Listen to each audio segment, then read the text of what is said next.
Buenas tardes, vamos a empezar hoy con la sesión 12, con la cual cerramos esta tercera unidad, el pensamiento político de la sociedad global postmoderna, con el tema de Negri, la democracia global de la multitud,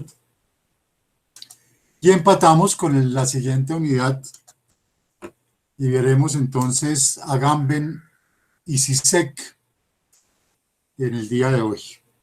Pues una visión esquemática, rápida, como todo, que al menos los ubique a ustedes en el sentido y el significado de estos tres autores. Eh,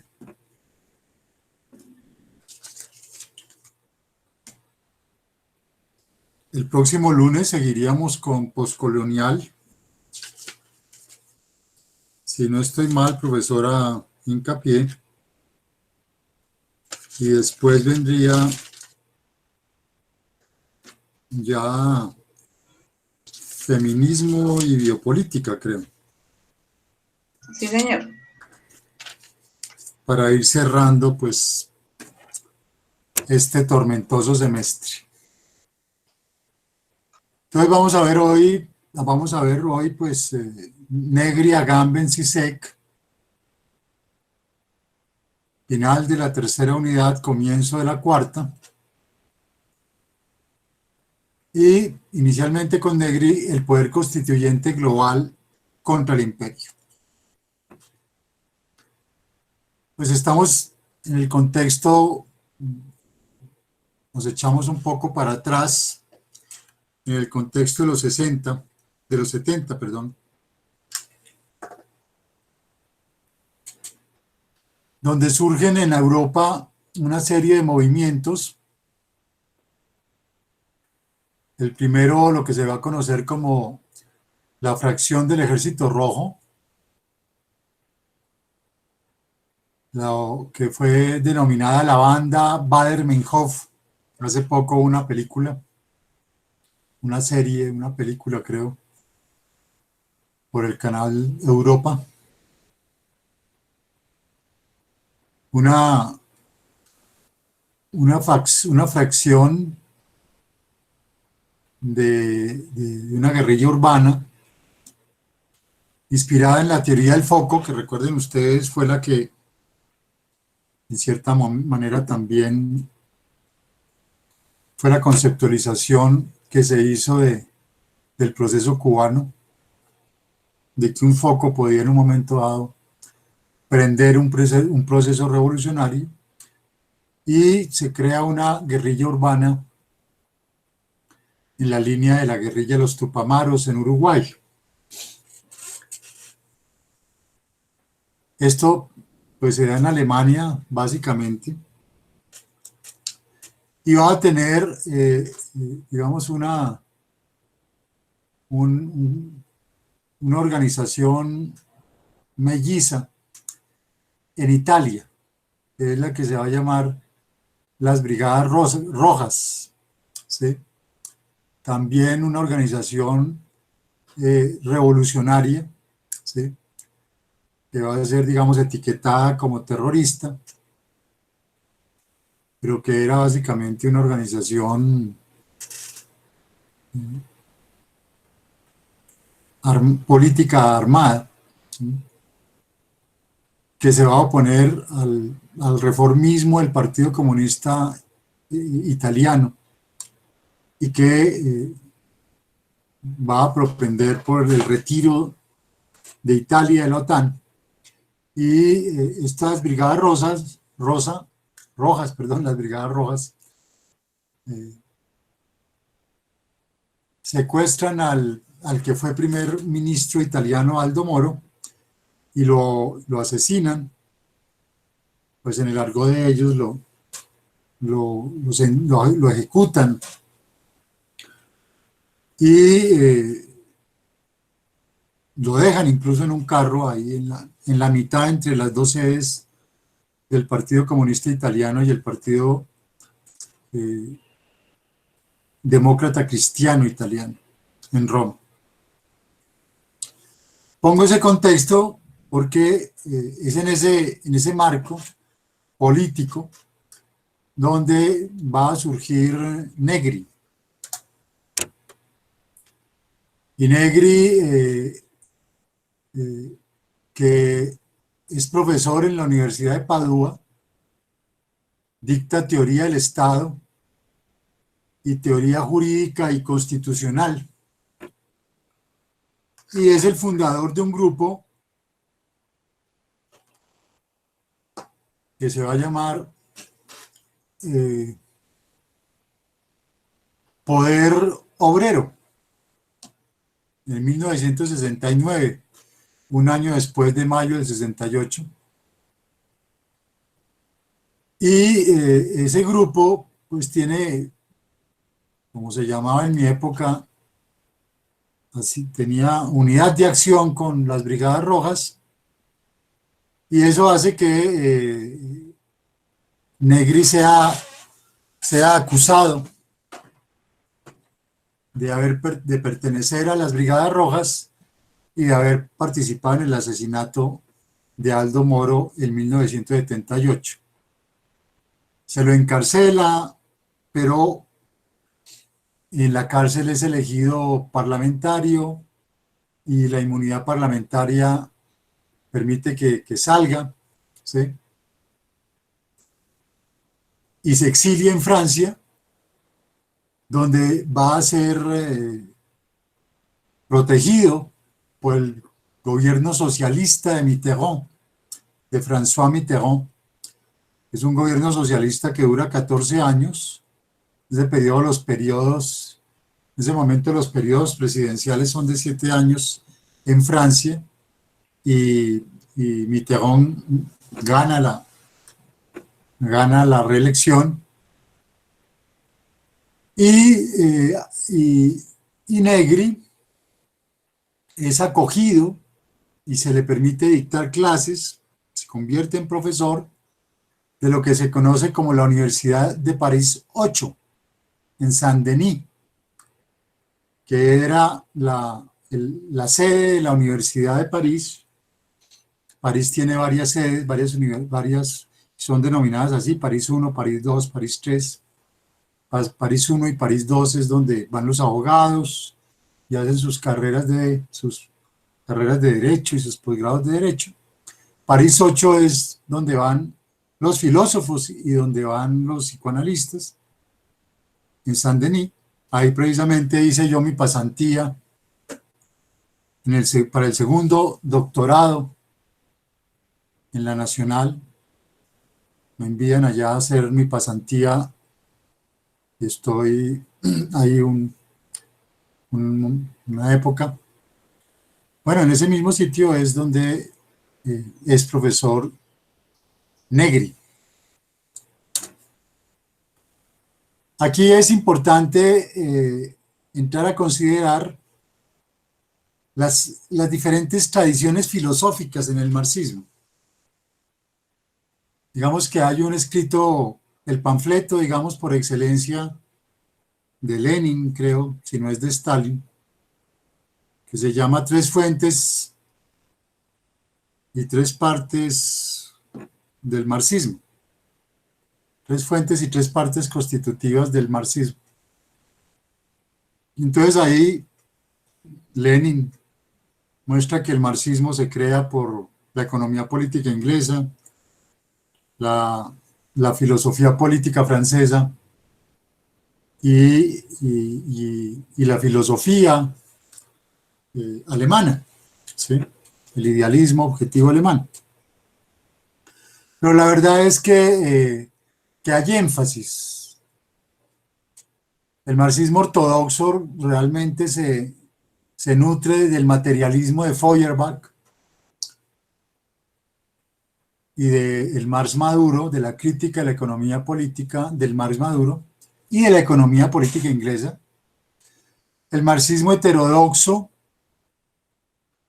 se nutre de la dialéctica de Hegel, del joven Marx y de la filosofía moral kantiana, que llega a ser, digamos, incluso más más radical que la misma filosofía política y que la misma filosofía jurídica, por el imperativo categórico, que la máxima que guíe tu acción sea hacer del otro siempre un fin y nunca un medio. Eso es una proclama que para ellos será retomada también por Marx y que lo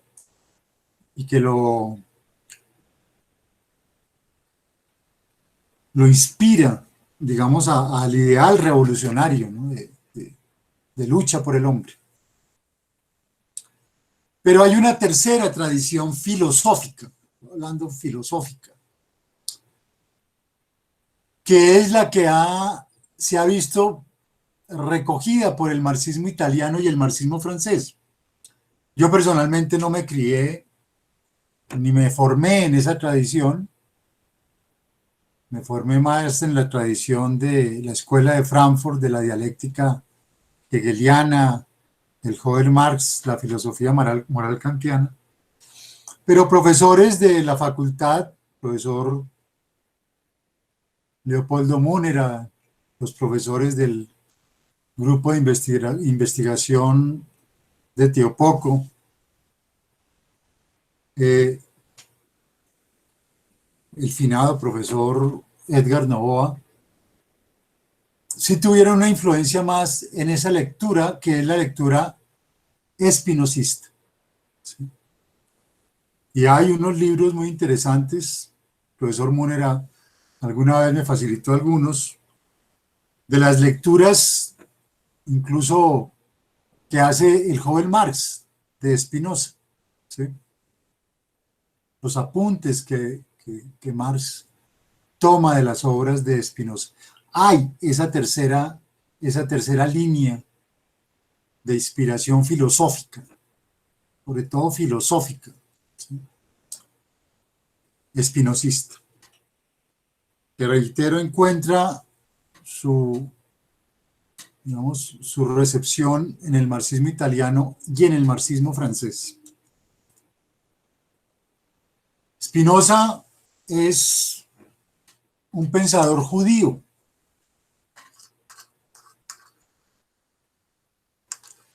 Es interesante en todo caso. Ayer lo estaba leyendo precisamente en un libro de Habermas que se llama Perfiles filosófico-políticos. Los grandes pensadores, los pensadores más radicales de la modernidad han sido judíos. ¿Sí? Poco para informárselo a los antisemitas que odian a los judíos. Pero el gran crisol del pensamiento radical ha sido judío. Y Baruch Spinoza, que vive en Ámsterdam, es un judío sefardí. Ustedes saben que los judíos tienen dos grandes ramas, los eskenazis y los sefardíes. Los eskenazis, que recuerden que los judíos, en cierta manera, llega un momento en que no tienen patria, se dispersan por el mundo entero, y hay unos que se congregan en el centro de Europa Oriental, y hay otros que llegan a España. Los que llegan a España se van a llamar judíos sefardíes, que entre otras son muchos los que llegan a América. Por eso muchos de nuestros antepasados y muchos de nosotros somos herederos de la tradición judía sefardí. Ustedes pueden buscar sus apellidos y googlearlos para ver si son efectivamente de la línea sefardí judía. E incluso pueden pedir su ciudadanía en España. ¿Sí? Si así fuera, si así lo pueden probar. Y Negri comienza a trabajar, a Spinoza muestra este Spinoza subversivo, muestra un Spinoza que confronta desde el comienzo la ontología clásica, es decir, la ontología liberal, que refunda la razón en una praxis liberadora, que recoge a Maquiavelo, que recuerden es republicano, recoge también a Hobbes, ¿sí? Y concibe como, digamos, gran principio de su filosofía política el de la potencia, que era una categoría aristotélica. Las cosas se dan en acto o se dan en potencia. La realidad puede ser en acto lo que es, pero también puede ser en potencia lo que puede ser. ¿Sí? Pero para Spinoza, el poder depende más de lo que es, de lo que puede ser, es decir, de la potencia. Y la potencia reside no en el uno, por eso ya, digamos, confronta al liberalismo, sino en la multitud. ¿Sí? Y esa multitud es, obviamente, como potencia, posibilidad de subversión. ¿Sí? La multitud es posibilidad de subversión. Y fíjense cómo el concepto de multitud como posibilidad de subversión ya se confronta con el concepto de Leviatán, del Estado como tal, que era el que había planteado Hobbes.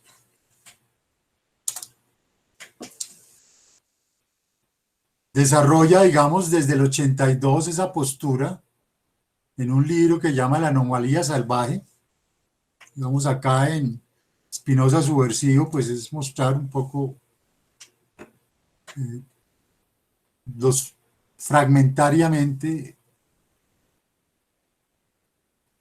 esa lectura, pero acá ya en La anomalía salvaje muestra sistemáticamente por qué podemos acudir a un pensamiento subversivo, ¿sí?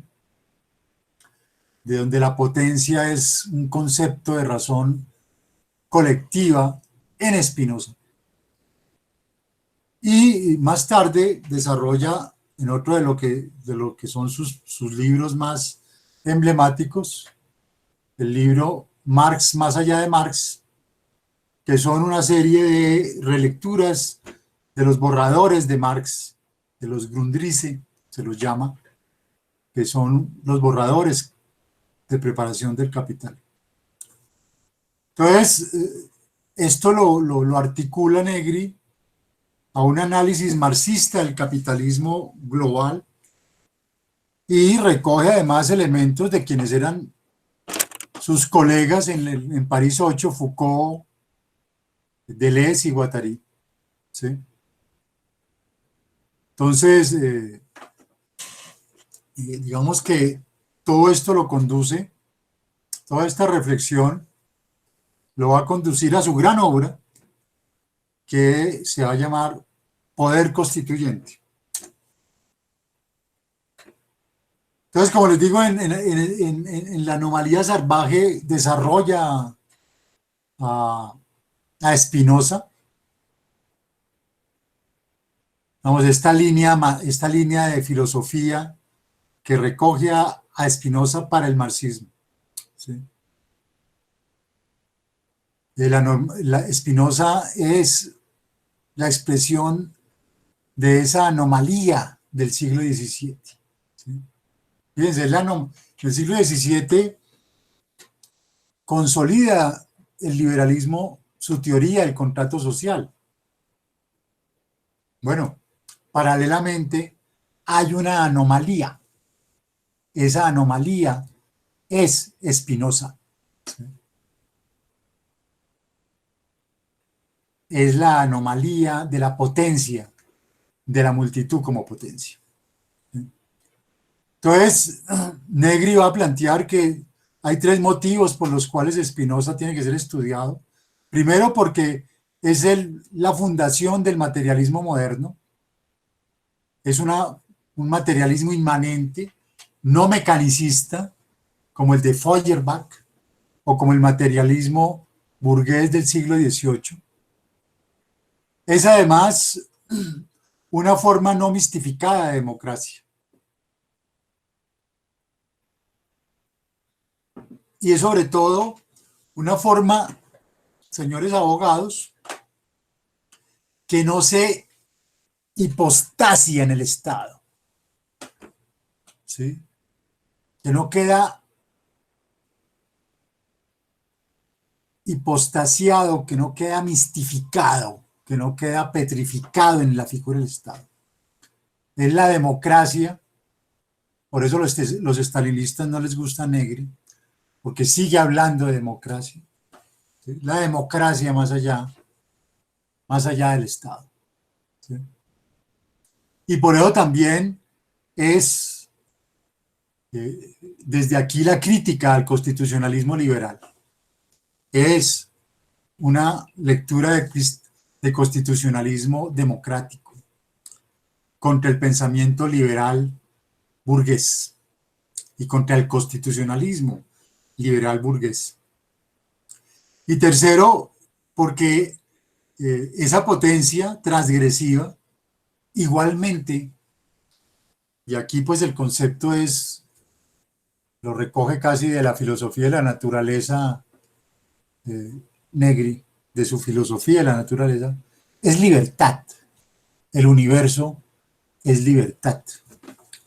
¿Sí? Entonces todo esto configura una ontología constitutiva muy disruptiva, ¿sí? Poderosamente confrontacional. Y de ahí surge pues el poder constituyente, que como insisto, es el libro que debería incluirse forzosamente en las clases de derecho constitucional, aunque ni siquiera a los constitucionalistas uno les puede pedir tanto, ¿no?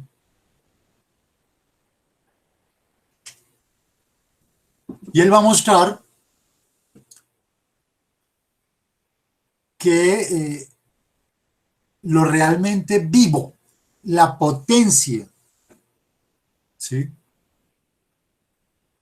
no reside en el Estado, en el poder constituido, sino en el poder constituyente. Fíjense que toda la reflexión constitucional, en últimas, se agota en el poder constituido.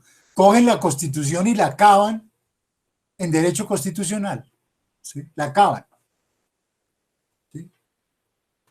Es una disección lo que hacen los constitucionalistas.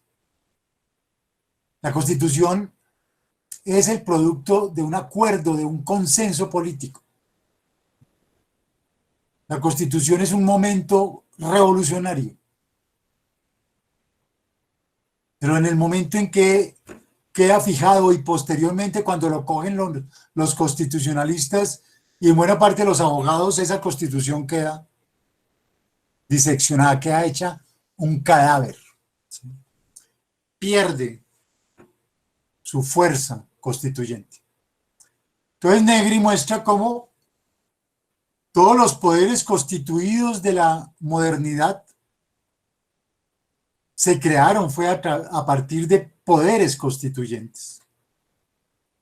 Con Maquiavelo, la República, ¿sí? En la Revolución Inglesa, el contrato social revolucionario, ¿sí? El contrato social inicialmente, recuerden, se entrecruza con el republicanismo y es una figura contra la nobleza.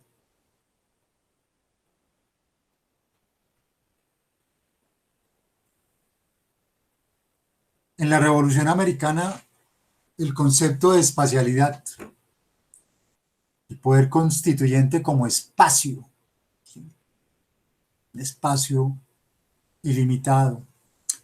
En la Revolución Francesa, los derechos humanos se vuelven el gran instrumento de ese poder constituyente.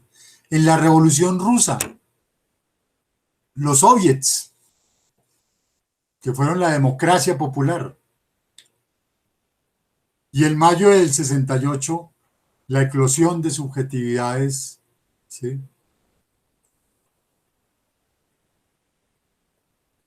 El sueño de una nueva edad histórica. Entonces ahí la multitud se constituye, ya no el proletariado, por eso no le gusta a los estalinistas. Los estalinistas les gustan las vanguardias. La vanguardia emancipatoria es el proletariado. Ellos no se han enterado que el proletariado ya se volvió conservador, ¿sí? La sociología ha pasado por sus cabezas como el río sobre las piedras. El nuevo sujeto revolucionario, la potencia revolucionaria, es la multitud. Es el conglomerado de las nuevas subjetividades, cuya expresión es mayo del 68. La multitud no es el pueblo, ¿sí? Ya no hay pueblo. Pueblo es un concepto, además, medio fascista, medio burgués, medio marxista, ¿sí? Tiene de todo. La multitud se autoproduce. Como potencia es revolucionaria. En todo caso, intrínsecamente es autónoma del poder soberano. Es móvil, es nómada, es flexible. La va a calificar también Negri como el general intellect. Y el general intellect casi que de alguna manera da la clave para intuir quién es la multitud. La multitud son las nuevas clases medias. Son las clases medias que manejan el mundo, ¿sí? No son los campesinos, no es el proletariado que ya Marcuse había mostrado conservatizado, sino unas clases medias, unos mandos medios, ¿sí? Preparados, ¿sí? Educados, que son los que manejan a nivel intermedio la sociedad, sometidos a unos poderes obviamente constituidos, ¿sí? Pero que son en última los que tienen la sartén, no tienen el mango en la sartén, pero en un momento dado se lo pueden tomar, porque ellos son los que cocinan la sartén. A veces también los cocinan en el sartén, pero digamos tienen esa potencia, tienen esa posibilidad. Entonces la multitud es esa potencia ontológica, espinosista ilimitada, trabajo vivo, opuesto a trabajo muerto, trabajo vivo. Es una categoría de Marx, ¿sí? que recatapulta Negri frente al trabajo muerto, el trabajo vivo, la producción viva, ¿sí? El poder constituyente que se opone al poder constituido, que cuestiona al poder constituido, ¿sí? Que le escupe a la cara al poder constituido, ¿sí? Que le da más énfasis al poder constituyente que al poder constituido. Entonces, esa multitud, en su dinámica, dice Negri, su dinámica autónoma, en su dinámica espontánea, se enfrenta al imperio y confronta el orden global, ¿sí? Y unifica la resistencia. ahí en esta autora cubana o que termina viviendo en Cuba, es interesante leerlo porque en cierta manera muestra primero la lectura de Negri, que se la trataron de apropiar del estalinismo, pero segundo, la lectura estalinista, negando a Negri.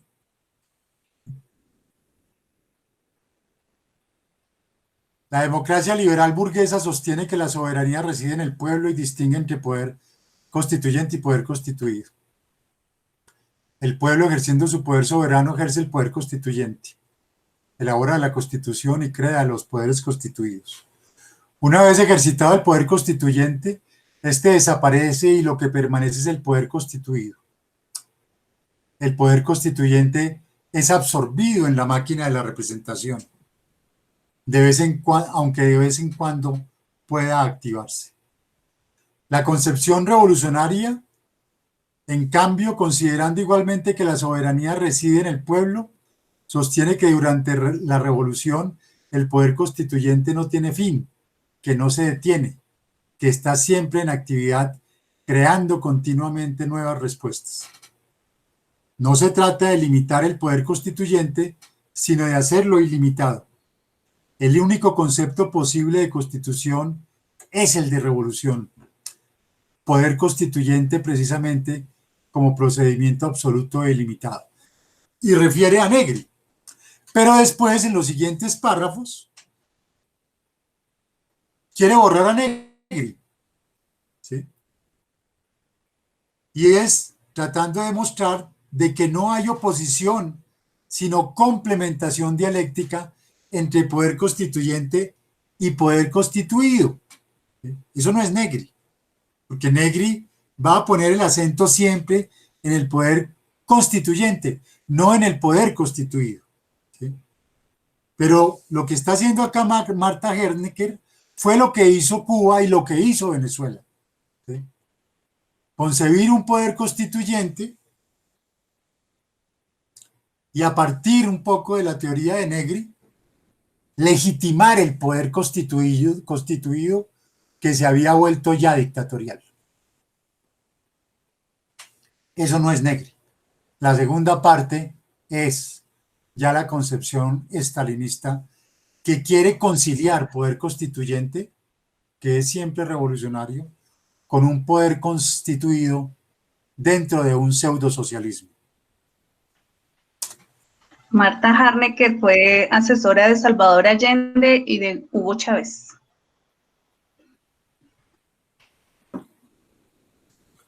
Sí, efectivamente. Y murió hace poco, creo. Hace un par de años. Hace un año, en junio del 2019, murió en Canadá. Ella fue una De clásica, cáncer. una autora clásica dentro del marxismo, digamos, la lectura del marxismo ortodoxo en América Latina. Si ustedes querían saber marxismo, Sí. había que leerse a Marta Harnecker. Viene después el 11 de septiembre y cómo se reconfigura la distinción amigo-enemigo en terrorista-no terrorista. ¿Sí? Y se exacerba esa distinción amigo-enemigo. ¿Sí? Y aquí empieza, digamos, podríamos decir un segundo momento en la teoría de Negri. Se une con un profesor estadounidense, Michael Hart, ¿sí? Y con él empieza a escribir sus siguientes libros, que han tenido un gran impacto. ¿Sí? El primero es Imperio. ¿Sí? Entonces el Imperio adopta y con la ayuda de Hart igualmente asimila todo el discurso biopolítico a lo que estamos asistiendo y lo estamos viendo hoy con la pandemia que surge de China. ¿Sí? Es la administración biopolítica de la vida. ¿Sí? Se están imponiendo, el profesor Bern lo ha problematizado, medidas profundamente restrictivas incluso de las libertades liberales, ¿sí? En toda una gran administración biopolítica, que tiene de más y tiene de menos, que tiene de necesidad, pero que también tiene en un momento dado, ¿sí?, de arbitrariedad, y que tiene de oportunismo, ¿sí? Es la administración biopolítica de la vida. Es la consideración además de que el proletariado desaparece como sujeto activo. Ya con el proletariado no se puede contar, ¿sí? Proletariado quedó ya asimilado al sistema. Lo está diciendo Negri, ¿no? ¿Sí? O sea, no es por ahí como vamos a encontrar, ¿sí?, el sujeto emancipatorio. Entonces surge una soberanía porosa, surge una soberanía. Tiago Sintra, un autor brasilero, lo llamaba, ¿sí?, los estados, ya no es el estado-nación, sino el estado-región, ¿sí? Ya son los megamercados como entidad soberana.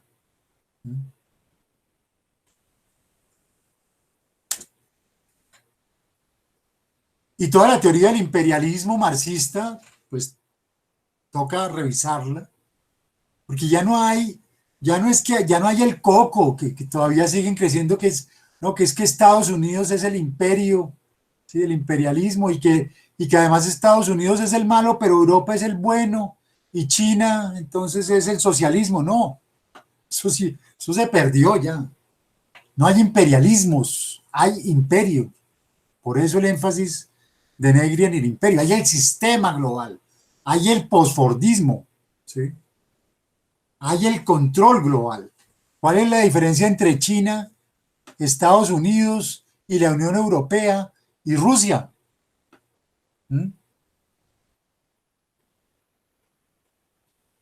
¿Cuál es? Si todos hacen parte de un sistema global, de un sistema capitalista global, ¿sí? Entonces, en ese contexto es que Negri sigue viendo el general intellect y la multitud como la llamada a la potencia emancipatoria. Y estos textos de Negri alimentan esa lucha antiglobalización.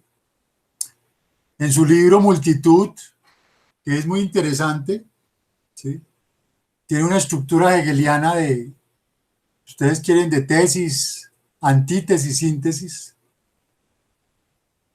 La tesis ha sido la guerra, una guerra que ya es guerra de guerrillas, de resistencia, pero también de producción biopolítica, porque ya la represión no es una represión, digamos, segmentada, no es una represión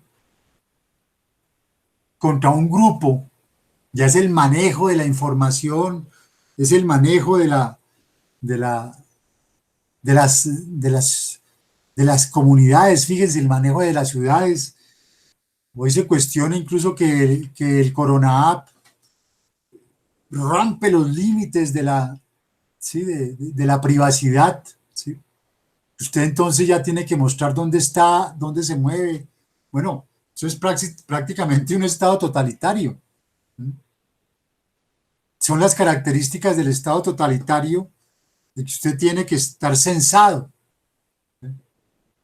como de hecho pasa en los sistemas y en los regímenes totalitarios. En Cuba pasa eso, usted tiene que estar censado. Acá lo quiso hacer Uribe, censarnos, ¿sí?, en cada localidad para saber dónde estamos, cómo nos movemos, ¿sí? Entonces, es, digamos, una dinámica política. Por eso el término biopolítico y biojurídico empieza a tener una envergadura enorme, ¿sí?, enorme, más allá de los textos y de las mismas lecturas convencionales de biopolítico y de biojurídico. ¿Sí? Hay que empezar a pensarlo es en esto que estamos viviendo, ¿sí? Porque ahí es donde empieza realmente a verse como un instrumento de represión, ¿sí? De restricción enorme. ¿Sí? Y como ahí, pues, digamos, la multitud se va formando. ¿Sí?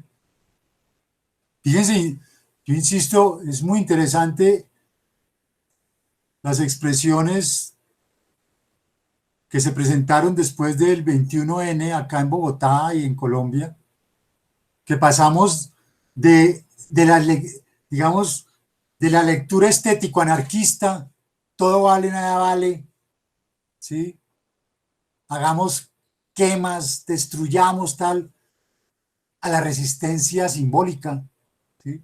A la desobediencia simbólica, a la desobediencia creativa, ¿sí? Al cacerolazo, ¿sí? a, la, a los procesos de formación y voluntad de opinión pública, a que los mismos estudiantes confronten a los capuchos. Esas son tensiones que hay que mirar. Y por eso Negri y Hart culminan este libro con Democracia, la larga marcha hacia, hacia la democracia, hacia la opinión pública global. ¿Sí?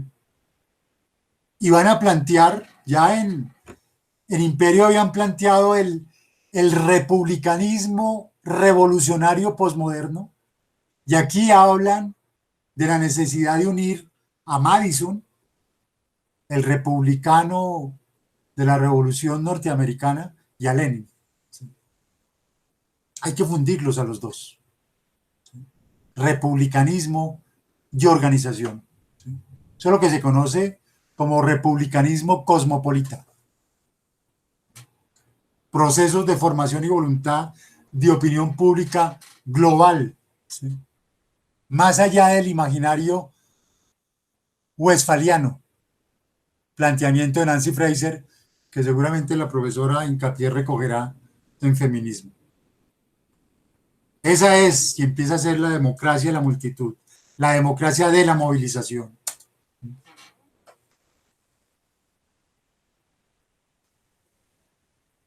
Republicanismo posmoderno revolucionario. Madison y Lenin. ¿Sí? Ya para que vean de nuevo el impacto del republicanismo en los más significativos paradigmas políticos de la modernidad tardía. Y viene el gran libro,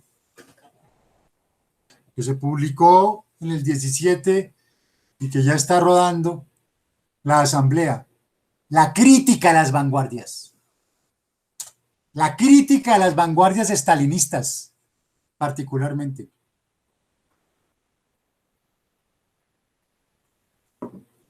La crítica a los que se creen la vanguardia. El movimiento, y retoman de alguna manera la discusión de Marx y Bakunin, ¿sí? Donde es Bakunin el que le dice a Marx, el movimiento es superior a su vanguardia, porque la vanguardia deviene partido contra el movimiento. ¿Sí? Por eso Bakunin no quiere que el movimiento se vuelva partido, porque el partido suplanta al movimiento y le impone su agenda. Y porque el partido prefigura al Estado, que es en última lo que hay que destruir. Entonces, aquí hay una crítica, insisto, a esas vanguardias jerarquizadas que se montan sobre los movimientos, ¿sí? Y que le imponen su agenda al movimiento.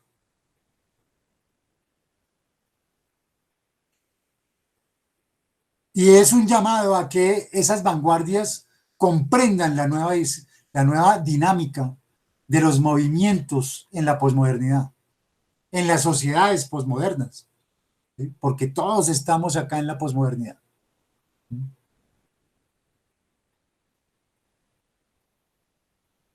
Entonces, Las estructuras jerárquicas tienen que ser derribadas y desmanteladas en función de la crisis de representación y de una profunda aspiración a la democracia. Porque esas vanguardias no representan al movimiento, representan a los partidos. Vayan ustedes a preguntarle muchas veces a esas vanguardias si no tienen partido. Y siempre van a ver ustedes que son de partido y que responden a lógicas de partido.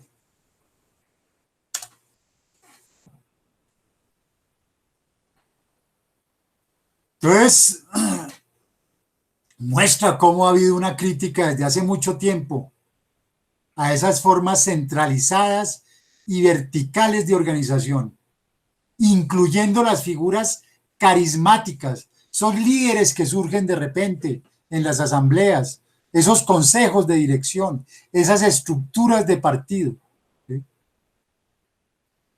que pasan a ser, como lo dice ahí, trabas para la democracia popular. Entonces están llamando precisamente a confrontar. Nuestra hipótesis es que la toma de decisiones y la asamblea no precisan un gobierno centralizado, es decir, no precisan vanguardias, sino que la multitud puede lograrlas de manera conjunta, democráticamente. ¿Y cuáles son en todo caso y siguen siendo las banderas de esas asambleas? Igualdad, libertad y democracia, bienestar y riqueza. ¿Sí? Pero que no se monten sobre los movimientos las vanguardias.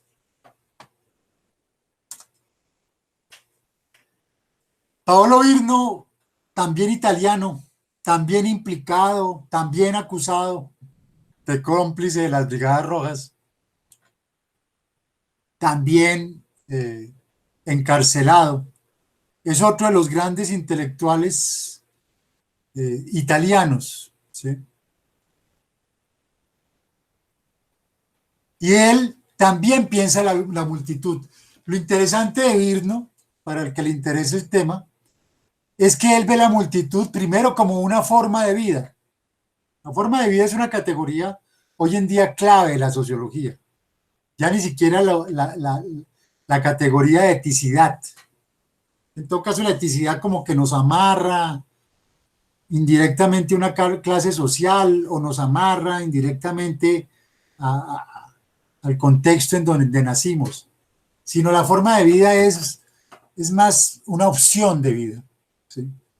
Entonces él ve en esta gramática de la multitud como una forma de vida, ¿sí? Una forma de vida contemporánea, de las más representativas. Y trabaja también el virtuosismo, ¿sí?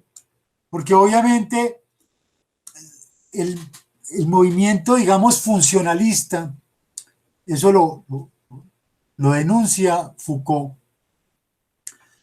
y eso fue lo que vimos, por ejemplo, en Parsons, en Talcott Parsons. Ya el individuo se vuelve peligroso para el sistema, lo que necesitamos es un sujeto funcional.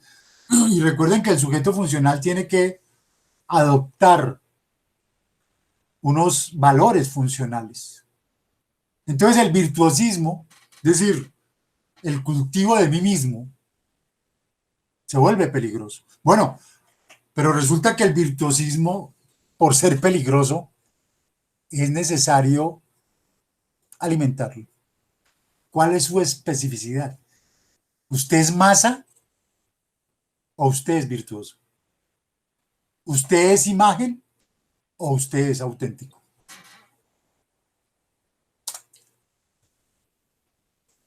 Entonces analiza el término multitud, que tiene que ser pensado como un principio de individuación de cualquier manera. El individuo es un proceso que termina en un individuo social, ¿sí? Eso ya lo habíamos visto De pronto lo vimos rápidamente con Honneth. Hay un individuo liberal, hay un individuo romántico, pero hay un individuo, digamos, social, ¿sí? Como posibilidad, como potencia del individuo enajenado.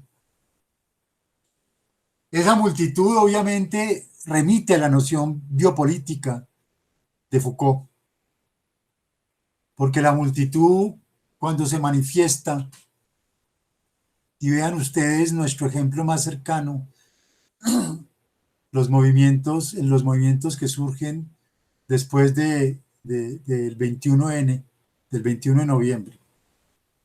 La cantidad de expresiones bonitas, preciosas, significativas, simbólicas, que surgieron no violentas, no más capuchos, no violentas, ¿sí? Con el rostro de frente, imaginativas, prospectivas.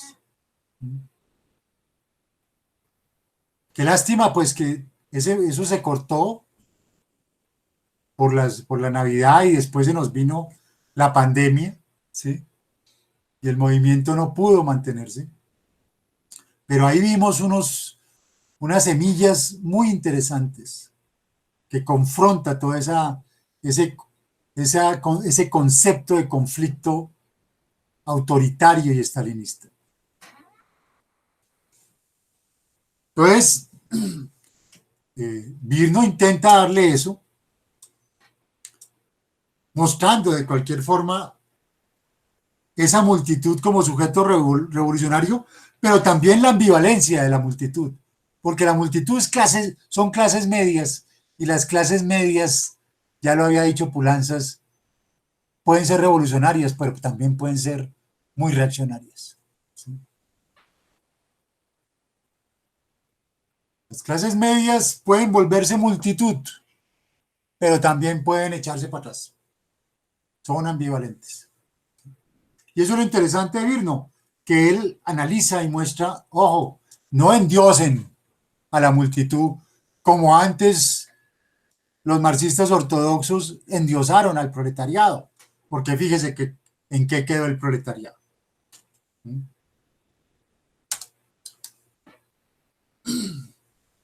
Pero de cualquier manera, esa multitud sigue viéndose en su potencia como un sujeto revolucionario.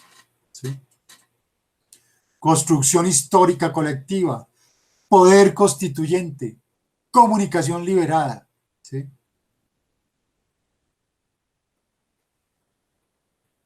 Se levanta contra el pueblo. Fíjense, se levanta contra el pueblo. ¿Sí?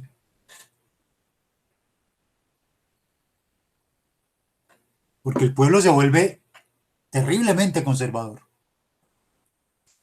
Pues de que los estratos que más apoyan el autoritarismo son los estratos 1 y 2. Así, espontáneamente. Hacen una esquizofrenia entre una condición llevada y una conciencia política atrasada. ¿Sí? Entonces la multitud es el leviatán contra el pueblo. Por eso Negri no le gusta. No le gusta a los marxistas ortodoxos. ¿Sí? Y su proyecto político, Ciudadanía Global, derecho a salario social, que es el ingreso mínimo universal, y derecho a la reapropiación de los medios de producción. Los dos primeros, ahí es donde se revela en la distancia con América Latina. Que la ciudadanía global, eso es postfordista, eso es para los europeos y los gringos y los chinos, que tienen visas de trabajo por 3 meses, visas abiertas por 6 meses. ¿Sí? Nosotros no nos dan ni visa, ¿sí? Para muchos países. Entonces nosotros no nos podemos mover así como se mueven los europeos y como se mueven los gringos y como se mueven los asiáticos, ¿sí? Particularmente China y Japón, ¿sí? Donde, donde usted puede ir sin pedir visa, usted llega al aeropuerto y coge un avión, si puede pagar el pasaje. Y llega allá y se puede quedar 3, 6 meses, ¿sí? Y puede hasta medio hacer trabajitos, ¿sí? Nosotros no. Entonces, ahí también la propuesta de Negri, digamos que tiene su sesgo occidental, ¿sí? Su sesgo norteño, del norte, y también tiene que ser mirada pues con cautela. Pero quiero reivindicar de Virno una figura que me ha fascinado, el éxodo, ¿sí? Tal vez por mis nexos judíos, ¿sí? El éxodo, porque siempre hemos creído que el éxodo fue huir, ¿sí? Que los judíos huyeron, no. El éxodo fue, ¿sí? Todo un proceso para llegar a la tierra prometida, ¿sí? Que después sin duda se volvió conflictiva, ¿sí? Pero no estamos hablando pues de la posguerra, es decir, después de la Segunda Guerra Mundial. Eso es un fenómeno a analizar en otro sentido, pero acá Virno coge el éxodo del pueblo judío como, como una figura muy interesante, porque lo que quiere decir es que en un momento dado, según las circunstancias, el éxodo no es una forma de resistencia pasiva, sino de resistencia activa. A veces tenemos que echar para atrás, a veces tenemos que recular para poder saltar mejor, ¿sí? El éxodo muestra el derecho de resistencia ilimitado cuando el poder central se extralimita. A veces no hay forma de enfrentar el poder. Y hay que ser conscientes, no hay que lanzarse de manera suicida, ¿sí? Socialismo o muerte, y llegó la muerte y nunca llegó el socialismo. Hay que detenerse y pensar, ¿sí? Y contenerse y de pronto concebir que el éxodo puede ser la mejor estrategia política en un momento dado.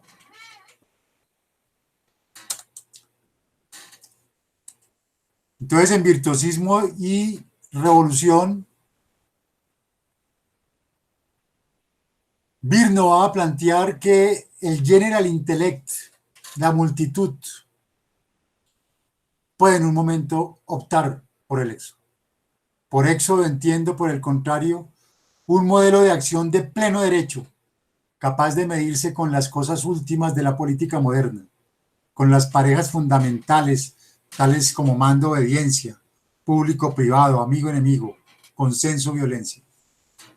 Conviene recordar la distinción entre intemperancia e incontinencia, mientras que este último término significa un vulgar desarreglo, un desconocimiento de las leyes, un consentimiento a la codicia más inmediata. La intemperancia consiste en el hecho de oponer un conocimiento intelectual a la norma ética y política. Entonces la incontinencia inspira el éxodo, ¿sí? El éxodo tiene en la intemperancia su virtud cardinal. La obligación preliminar de la obediencia hacia el Estado no es rechazada por incontinencia, sino en nombre de la conexión sistemática entre el intelecto y acción política. Es una defección constructiva, ¿sí? Sacando de ella consecuencias prácticas con las leyes civiles. De pronto no se trata de subvertir la ley, sino de retirarse de la ley. Ya que no podemos acabar con la ley, retirémonos de la ley. ¿Sí? Tomemos distancia de la ley.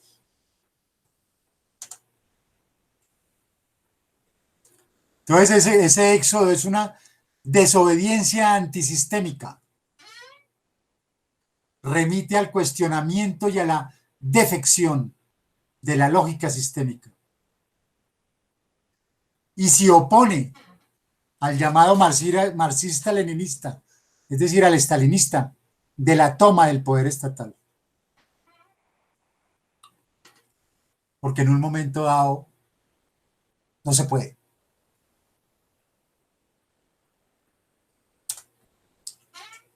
Entonces el éxodo en acción lo van a poner como ejemplo, miren, el cacerolazo en Argentina en el 2001, la rebelión contra Lucio Gutiérrez en Ecuador y la junta de caracoles y juntas de buen gobierno zapatistas en el 2003 en el contexto latinoamericano. Expresiones del éxodo en América Latina.